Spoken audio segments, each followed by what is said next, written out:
Are you a corporate escapee and wasting valuable time attempting to figure challenges out on your own? Well, this podcast is for you. We bring you firsthand experiences of guests going through many of the struggles you face each and every day. We get real with no corporate BS. And now, over to your host, Paul Higgins. Hello and welcome to Corporate Escapees, the podcast that takes you behind the scenes of people who are successfully running their own businesses, hearing their war stories and motivations for making the jump from their corporate gig. I'm your host, Paul Higgins, and our guest today is someone who worked in the government. He worked in DC, right in the heart of politics. Then he went into the private practice, but he realized that he wanted to really make a name for himself. So he actually took the jump and left. And now what he does is help people solve the what-if situations. And you'll hear a lot about that in this brilliant podcast with Derrek Hofrichter from EVKM Self-Defense and Fitness. Welcome, Derrek Hofrichter from EVKM Self-Defense and Fitness to the Corporate Escapees podcast. So, Derrek, we're going to get to know lots about you today. Well, why don't we start with something your family or friends would know about you that we wouldn't? Yeah, that's a great question. So something that, a lot of people don't know about me is that I actually, I grew up on a farm, a corn farm in the state. It's called Nebraska. It's a state in the U.S. that's almost exactly in the middle, the center of Nebraska. And not a lot of even people who live here in the U.S. have been there because it's a pretty small and not too populated state. But I grew up on a farm. My dad was a corn farmer, and that actually influenced a lot of sort of my ideas of work ethic and, manual labor and different things like that. We left the farm when I was 7 years old, but it's just sometimes I even kind of forget about it, but there is a piece of that, I think, in everything that I do, just with that experience of having grown up in that environment. Yeah, well, I've actually got a country background as well. So, wow. Grain, so wheat, barley. So I left when I was 5. But spent every day of my school holidays back on the farm. And, I get it. Yeah. And I think it's also that on a sense of adventure that you used to do things on the farm that, city kids didn't get to do. Did you find that? Yeah, absolutely. When I wasn't in like school or anything like that, most of my day was spent outside. And, especially for my dad, when he was outside farming all day, sometimes I would go with him out into the fields. And when you're a farmer like that, you have to be an amazing problem solver because there's not a lot of help close by. So if things broke, if different issues would come up, my dad sort of had to be a jack of all trades. So I kind of got to see that in action and learn about a lot of different things. Brilliant. Well, and then I know that you were an intern and then you went into PR and marketing. So why don't you tell us a little bit about your corporate escapee story?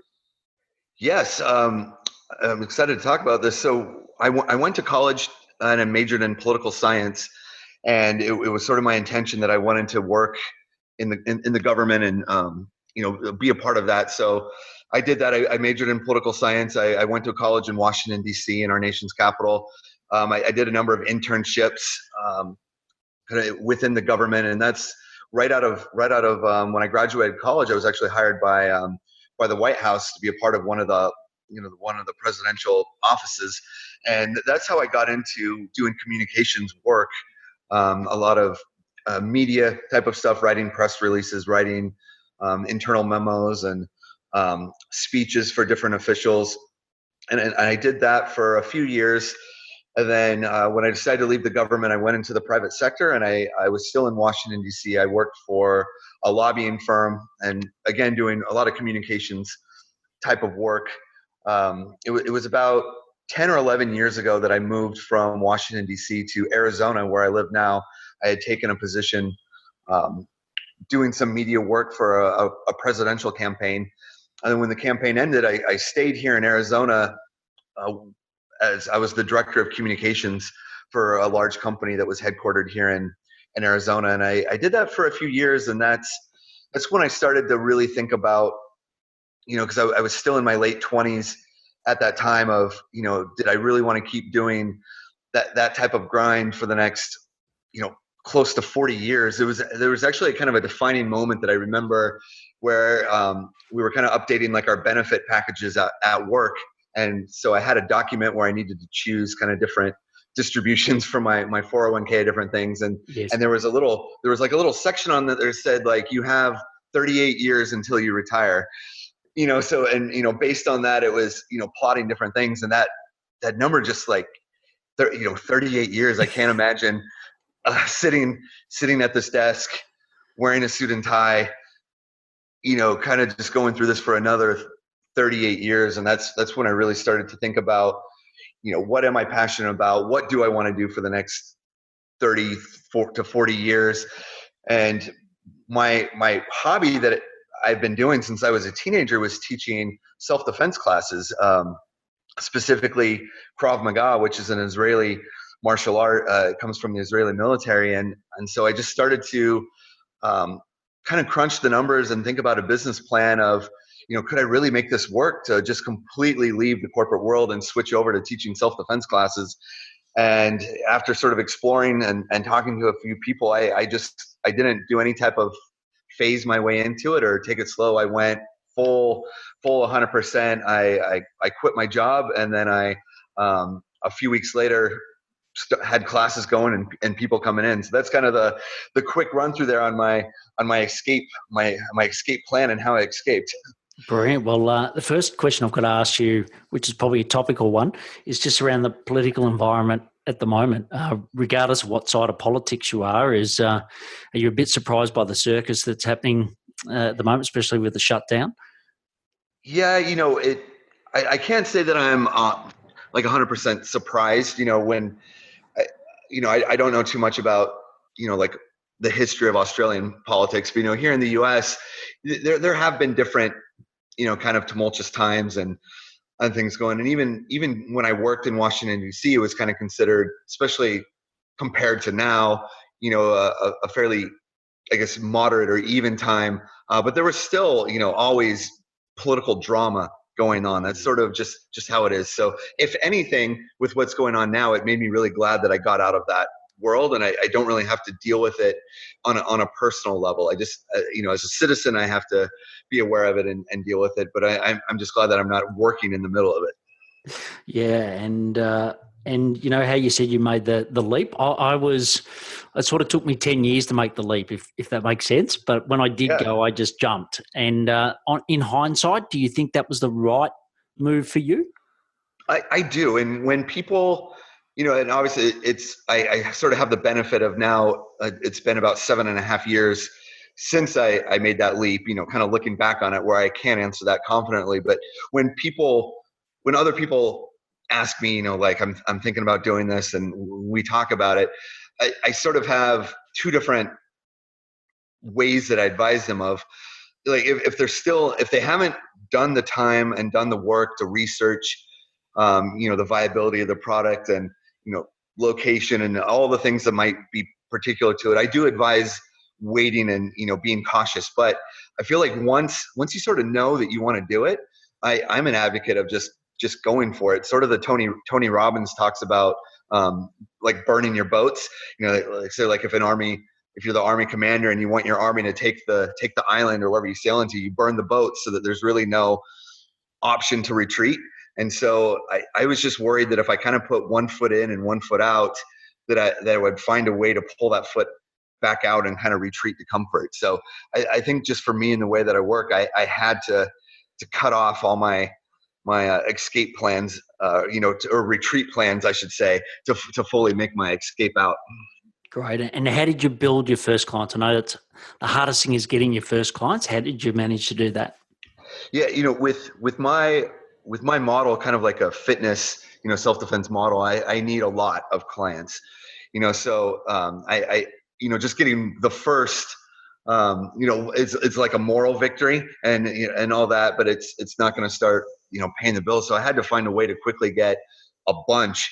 And the way that I did that was just to, I had a space where I was holding my classes.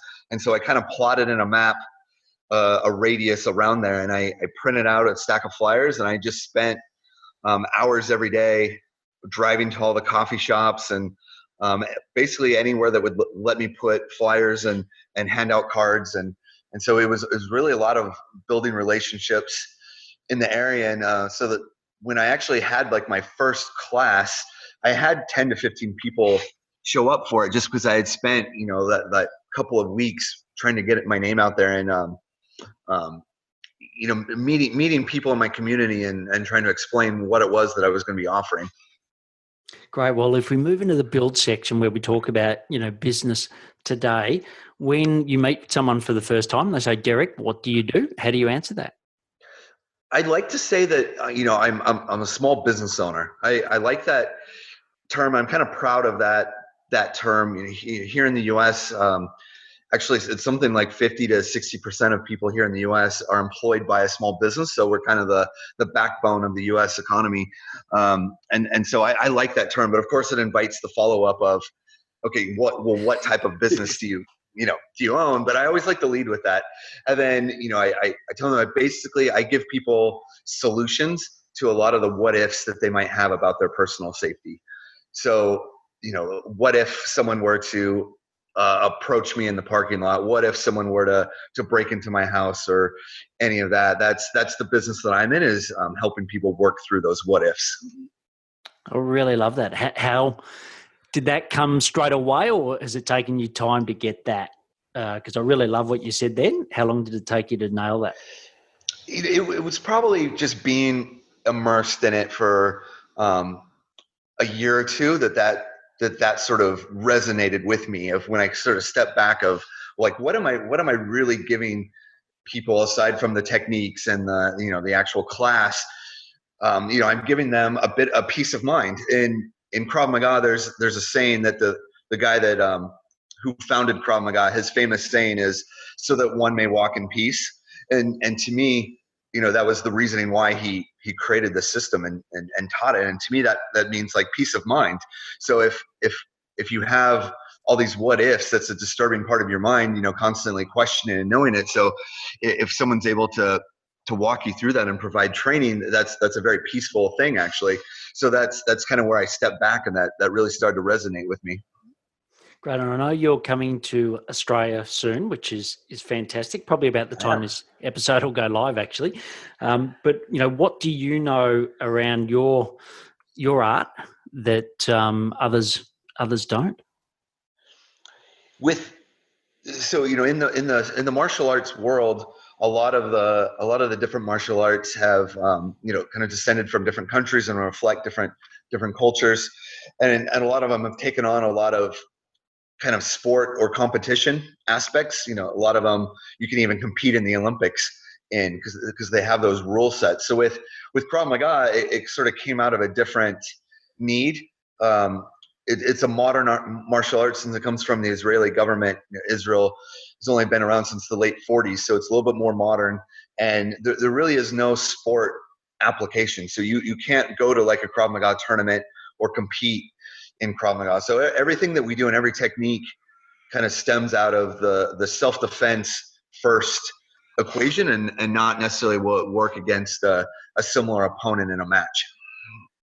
Great. And you said, 7 years that you've had the business, but how long have you actually been practicing Krav Maga?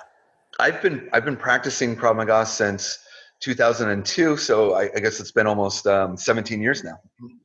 Wow. Brilliant. And do they have a belt system as in other martial arts? There is. It follows it follows like a set curriculum. So some martial arts kind of everyone's learning a lot of the same stuff, and the belts are more about like your experience and how long you've been in there. Versus with Krav Maga, there is a set curriculum, almost like going to college and doing like English 101 and then 201 and moving your way through. So once you've mastered a set curriculum, you can get your first belt, and then onward as you move up. There's 5 or 6 belts, ultimately culminating in a black belt, and then from there there's different degrees of black belt that you can continue working towards. Right, and I'm sure everyone listening right now is thinking, what's Derrek's? I am a 3rd degree black belt. 3rd degree. Brilliant. So, you've talked about you need lots of clients to run this great business. Describe your ideal client. You've talked about safety, but describe in a bit more detail your ideal client and how you arrived at that being your ideal client. Yeah, my ideal client that I'm marketing towards and that I just like having in the business and it works well is typically someone between the ages of about 25 to 45. They're usually like a working professional in some capacity, and they share a lot of the same kind of values, and that they don't want to be a fighter or a violent person per se. They would rather honestly just be left alone so that they can just go about their day and spend time with their family and pursue what they love. But if someone were to try to threaten them or act aggressively to them or put them in type of danger, their family in danger, they want to be able to have some type of response that they could utilize, or some type of strategy, even if it's just verbal de-escalation or just having the confidence to approach that. That's what they're looking for. So that's my ideal type of client. I don't like kind of the big egos or people coming in with something to prove. I like an open kind of learning environment where beginners are comfortable. And ask how long it took me to arrive at that. That's been like an evolution even over the 7 years, to where that's still kind of is always evolving. But I mentioned my background in the corporate world was marketing and PR. So I was fortunate that I came into this with the understanding of how to create like an avatar, or like the type of demographic, and so that you, from a marketing standpoint, so that you can make sure that your message is getting out to the right people, and that that they know that you exist as a business. Great. And you talked about, that verbal de-escalation. Just what are a couple of key tips you can leave us now on if we ever get in a situation where we can use those skills? Yeah, and most situations are resolved with de-escalation and diplomacy. It's really the smaller likelihood where we would need to resort to violence if we're good at kind of being aware, situationally aware of what's going around us, and having good de-escalation skills. So one of the just things is to look people in the eye. So if you feel like for instance, you're walking out to your car and someone might be following you, or paying attention to what you're doing, making eye contact, not being afraid to ask if you can help them or how their day's going, having your hands up as you do this, and not like in your pockets or encumbered with something like a phone or anything that you could put into a bag and keep your hands free. Squaring up. It's kind of like in the wild, there's some animals that, if you spot one on a trail, you want to make yourself look as big and confident as possible. And that really works with humans as well, where kind of show to them that we're confident, we're standing upright, our head is up, we're not looking down and looking like we might be a potential victim. Okay, brilliant. Some great points, and hopefully none of us have got it to use it.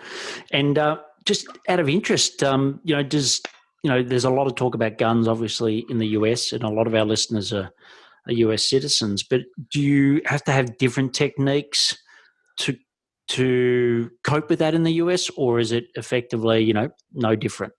Yeah, we do. And especially here in Arizona, where I'm based. Arizona is one of the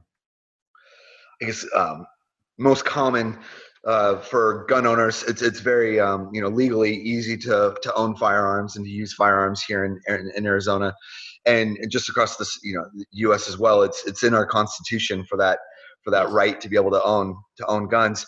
And I've taught Krav Maga in different countries, so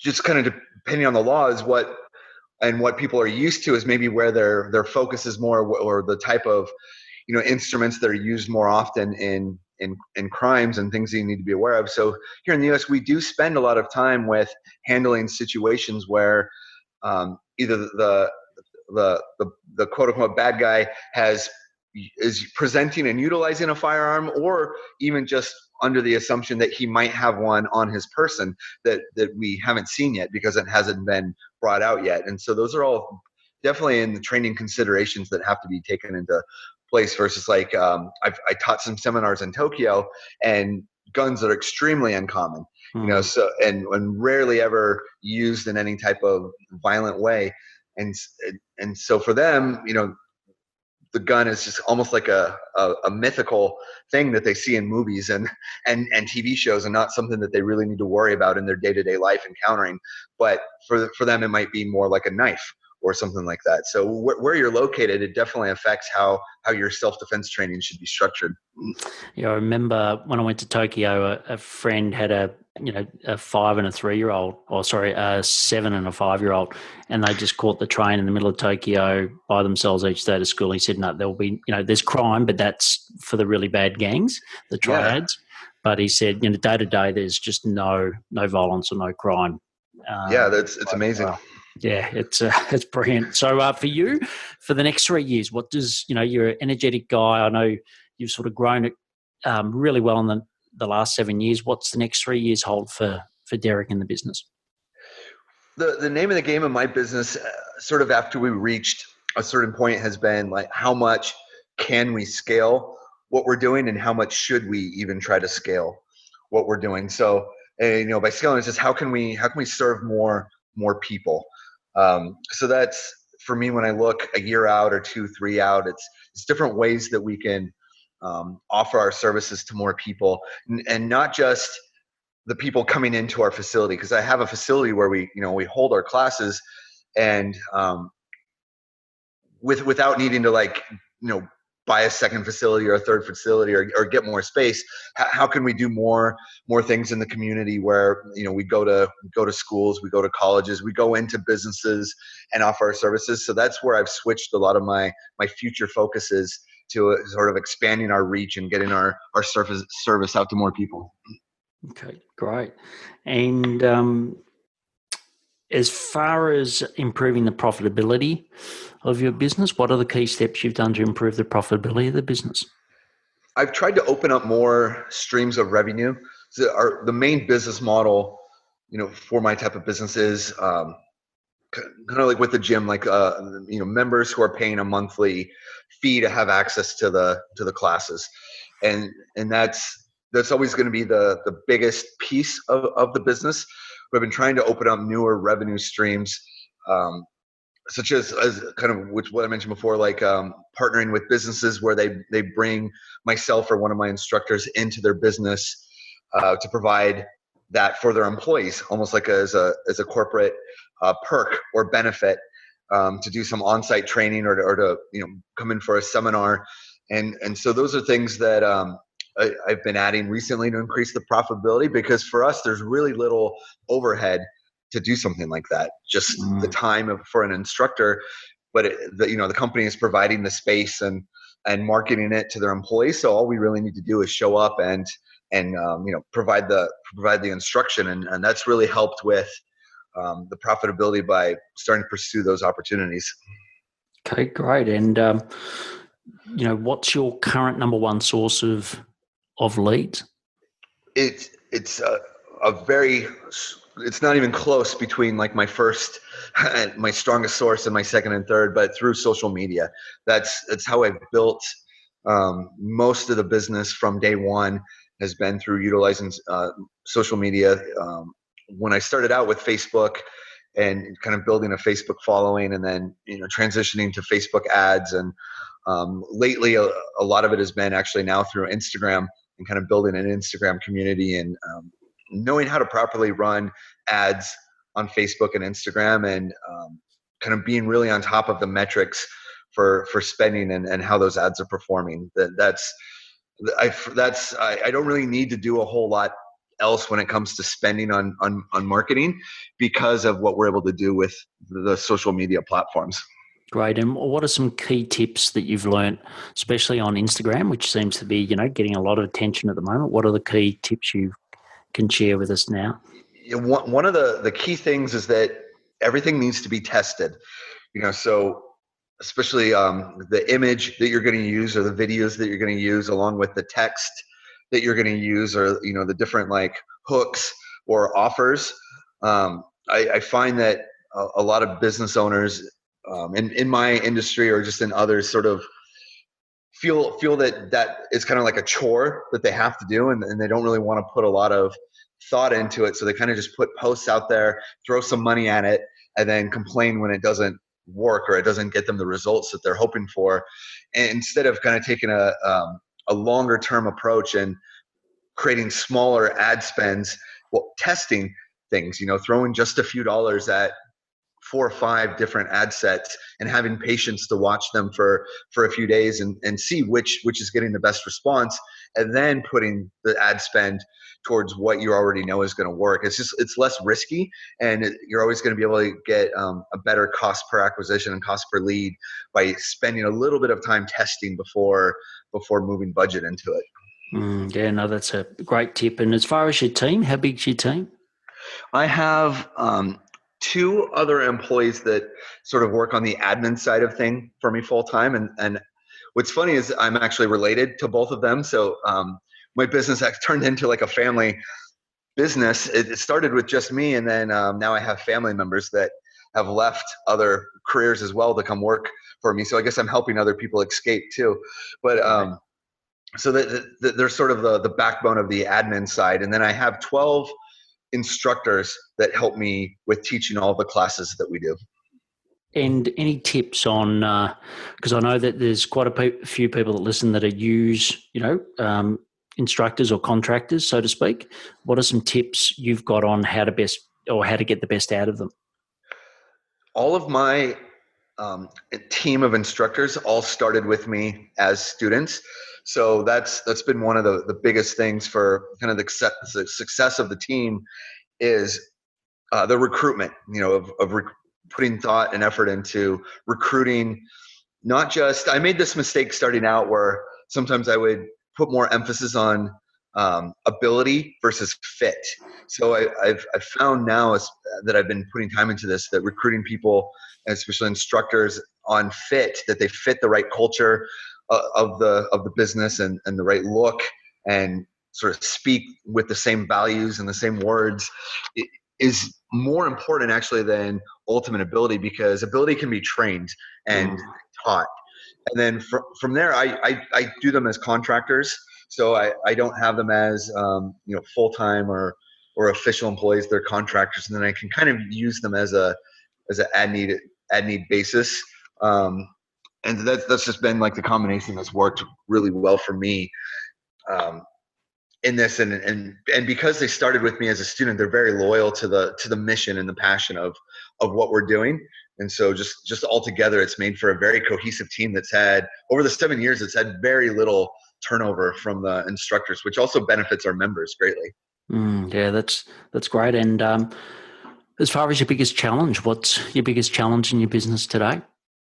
My biggest challenge is kind of a couple of different fronts, but for one, it's on the sales side of just keeping up with all the opportunities that we could have. I think that's one of my biggest kind of frustrations, is I feel like as my personal time kind of gets thrown around, I can if I want something to really take off, I know that if I turn my full attention toward it, I can fix it, but that means that I've left a few other things that I'm not currently looking at the moment. And so like one of them, for me to really scale with what I'm doing, I need help in my business on the sales side. And that has been one of the challenges of finding just people that are good at the type of sales that we want to do in our business. We don't want the hard, pushy kind of used car salesman type of tactics, but more of the listening and empathy and helpful type. And I've just found like I have that as the business owner because I'm passionate about the business, but instilling that and training that into other people can be a challenge. Brilliant. And just before we go into the next section, I'd love to mention our YouTube channel called Build, Live, Give. You get great tips to help corporate escapees, just like Derrek, to grow their business. So please go and watch the videos, subscribe if you love the content, and also share it with other corporate escapees like Derrek and I, so we can help each other. So the next section is the Live section, Derrek. So why don't you tell us a couple of your key daily habits that help you be successful? Yeah, one of my daily habits, and it really makes a huge difference for me, is getting in some type of physical activity or workout. I've actually find that my best ideas and my best thinking come while I'm lifting weights. So for me, that's my go-to thing that I try to do a little bit is some type of strength training. And it's amazing how many problems I solve or how many like marketing ideas pop into my head while I'm doing that, taking the time to do that. So that's one. I always try to read a little bit every day as well. So kind of like strengthen the body and then strengthen the mind via reading and learning.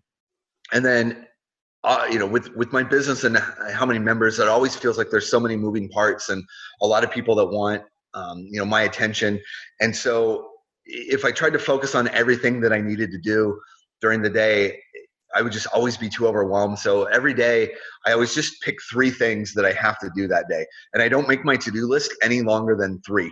And that's really worked out for me from a productivity standpoint, because if I get those 3 things done soon, I can then kind of it's amazing how I just find a way to get through other stuff that needs to be done. But at least I know that when the day ends, I'll have at least hit my 3 most important things that I needed to do that day. Yeah, and I hear, I do a similar thing, and I know sometimes I fall off that bandwagon, and I sort of, I've got my 3 things, but then I've got a list in Asana which has got 20 things. So just how do you stay focused on those 3 things and avoid the others? I'm by nature actually very terrible at planning and organization. That's just a weakness that I sort of have. I'm definitely an entrepreneur at heart and kind of an idea guy, and I think that's why I maybe naturally gravitated to like PR and the marketing, because I'm a creative idea type of person, and so I actually struggle with a ton of structure, and so in a lot of ways, I'm very spontaneous and I do things kind of by the seat of my pants. If I don't know if that's an idiom that makes sense in Australia, but I sort of a lot of ways it's just a bad habit, I guess, but it's just how I am of figuring out things kind of as I go along. So I don't have the issue of having like side lists of things that need to be done. And so for me, I really do need to come up with the 3 things that I have to do. And that gives me just enough focus where I can kind of have it both ways of I have a little bit of structure and that I have my 3 things, but then a part of that, that does allow me some of the flexibility to be a bit spontaneous and kind of make my way through the day. Great. And Yvette is listening now. So Yvette, your lovely wife, what would you like to say to her about the support she's given you through this journey? It's so important to have, people that support you. And she's definitely one of my biggest supporters.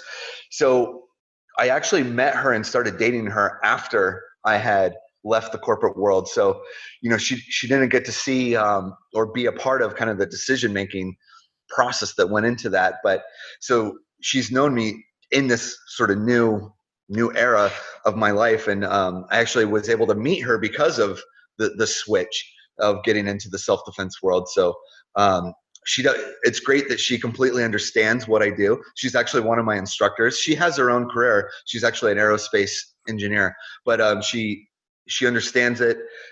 She trains in it. And so it's a lot of teamwork that goes into it, of where she can cover for me. So that's like the ultimate support from a spouse, is that if I need to travel or if I can't do something, she can actually step in and fill in for me and teach the classes. So it's amazing having a partner like that. Excellent. And I know a lot of people listening at the moment are thinking, should I work with my partner, not work with my partner? Just some tips on how do you effectively work with your partner? Because I know for you it seems like a part-time, not full-time, but any tips on that? Yeah, we keep the business side of it, like the business decisions, kind of separate, in that she has her job where she has a lot of responsibility and things like that, and then I have my job. So when it comes to that side of it, I think that's how we've kind of found that it really works, and that she kind of doesn't even want to know, or she stays out of a lot of that aspect of it. But then on the instruction side and the classroom side, she's heavily involved, and which works because it's also one of her hobbies, and it's one of her passions on that side. So for us, that's sort of like the compromise of how we make it work. So we don't really have to necessarily work side by side like coworkers. When we're in there, we're both kind of like instructors, and she was one of my students, and instructor student. So it's able to be structured in kind of a different relationship, and so it keeps it fresh and it keeps it fun for us. Great. And the next section is a give section. So what's a community or a cause that you're passionate about, and why? I'm really passionate about local libraries. I even, like, when I was in high school, I actually worked in our local library. That was one of my first real jobs that I had while I was in high school, was shelving books at the library. So I've always had a very soft spot in my heart for libraries. I've always been a very avid reader, even from when I was a little kid. And one of the highlights of my week growing up was when my mom would take me to the library so I could return all the books that I had read and find new books. And so I've managed to, people might be thinking, well, how do you connect self-defense with libraries? But I've managed to work out some good relationships with the county library system here, to where numerous times I've been one of their summer reading series speakers, and I'll go into the different local libraries in the area and talk about self-defense, provide self-defense tips for different communities, especially libraries that are in areas of kind of underserved communities where they might not have the resources to take the type of classes that I provide, where I can, through the library, get that type of training and instruction to those groups. Great. Well, the last section is the action section, where I ask you some questions to get some rapid fire responses. So the first one is, what are your top 3 productivity tips? My top 3 productivity tips are to write things down. And that sounds like common sense, but for me, with what I already mentioned, what my weaknesses are, writing down through the day, carrying like a journal, like an old school journal, and just writing things down, writing down the names of people that you meet and what you talked about.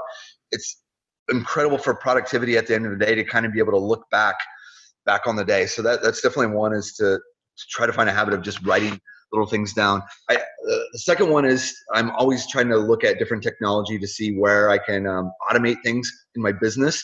I'm a big believer in automating tasks. So a lot of my workload gets reduced over time because I can find ways to automate it. And then for the third is I just being a lazy marketer, and I love the term lazy marketer, and that's with kind of using the social media and testing, and then just putting money on it and letting it go, and letting the marketing kind of happen so you can focus on other things. Brilliant. And you mentioned, you love to automate. What are some of the key apps or software that you use to run your business?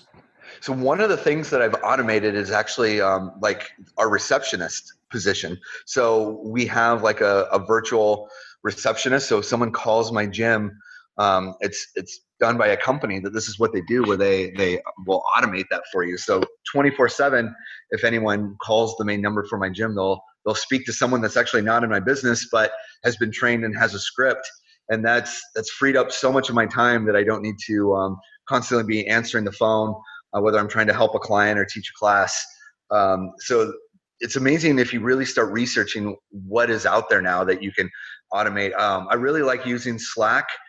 So we've moved away from a lot of email amongst my team, and using either Slack or Facebook Messenger groups. That saves everyone time by not needing to spend so much time in their email and responding to email. And then just different in my business, like membership tracking automations, of being able to automate the ability to know, like, if I haven't seen a client in 3 to 4 days, even that they can get an automated text message from me asking if everything is going okay and when we'll see them soon. So that it not only helps me by making sure I stay on top of it, but it just helps us provide better customer service. Brilliant. And I might ask you, I normally ask about podcasts or books, but given you're a voracious reader, I might ask you about books. But what are some of your favorite books and why? One of the most impactful business books that I actually read for me it's called The E-Myth. Are you familiar with that one? Yes, Michael Gerber. Yes. Yeah. It actually, it came out, I think, in like the 1980s or something like that. So it's been out for a while. And that was before the E meant like, the E in email. The E stands for entrepreneur, the entrepreneur myth. And I read that book probably like 2 to 3 years into owning my business. And it really changed everything for me, the way that I thought about what I was doing. And so I was having like mild success up to that point. But once I read that book and actually took it to heart and applied it, I think I doubled the revenue of the business over the following year of what I'd done up to that point. And it just set me on a different trajectory of starting to think more about an owner. So I really like that one. And then that one's kind of a classic. And then as far as a newer one that I highly recommend to all business owners, it's called Never Split the Difference. And it came out maybe in the last year, and it was written by a guy that worked for the FBI here in the US, and he was the lead hostage negotiator for the FBI. And so the book is about like negotiating and communicating in very stressful and difficult situations and with difficult people. And that's a really, really good book. Brilliant. And you've given so much practical advice on the show, but what's some parting advice you'd love to leave us corporate escapees? My parting advice is kind of being echoed a little bit from what I start with, but if they've made the decision, that they want to do something different, get out of the corporate world, and they've sort of already made that decision that they want to go for it, to not be afraid to start small, that not everything has to be completely perfectly in place in order for them to move over. I didn't have a big amount of capital or loans or investment, so I couldn't build the type of martial arts or Krav Maga school that I ultimately wanted. But I was able just to kind of get the doors open and start really small, and not use the excuse of everything being perfect and lining up before moving. I knew that there was a demand for it. I knew that that people would want the product. And so I just went. And then once I got out of the corporate world and then was in there and could focus on it, then I could scale up as things grew, and I could build a better facility and upgrade things. But I didn't need to wait for things to be perfect. Fantastic. And how can people find out more about you, Derrek? They can, the best way to find out more about me is to follow me on Instagram at Derrek Hofrichter. On Instagram, I post a lot of different stuff and self-defense tips on there. If they want to see kind of videos of Krav Maga and what our classes look like, they can go to my gym's website, which is evkmselfdefense.com. Brilliant. And we'll have that and also all the other links that Derrek's mentioned on the show in the show notes. So, Derrek, it was really wonderful having you on today. I can't wait to hopefully even meet you when you come out to Melbourne in 6 weeks' time. And I think I love, what you talk around, the what if scenarios, in a safety context, and having a, 17-year-old daughter and a 14-year-old son. I think it's very timely for all of us to think about it in a world that, is not as ideal as we'd love it to be. So, Derrek, thanks for coming on and sharing your corporate escapee story today. Absolutely. Thank you so much for having me. Cheers. Thanks, Derrek. I really enjoyed this episode with Derrek. So my 3 key takeouts. One was burn the boats. He mentioned Tony Robbins famously said that. I completely agree with it. I did that, and I don't think that phasing leaving corporate is always the best way. The second is he gave some great tips on escalating violence. So, go back and listen to those again and use them if you ever do get into a situation. And I love the whole motto of Krav Maga, which is so someone can walk in peace. And the last thing is test everything. Gave great advice on testing everything, in particular your Facebook ads. Don't assume things, constantly test and let the consumer or your client vote with their feet. I hope you enjoyed this. I'd love to get your thoughts on what you took out of this podcast. So email me at paul@buildlivegive.com. Also, if you know others that would benefit from this, please share this with them. Thank you. Thank you for listening to the Corporate Escapees podcast, brought to you by Build, Live, Give. If you would like to join a community of like-minded peers, please visit www.buildlivegive.com. Until next time, thanks for listening and be brave.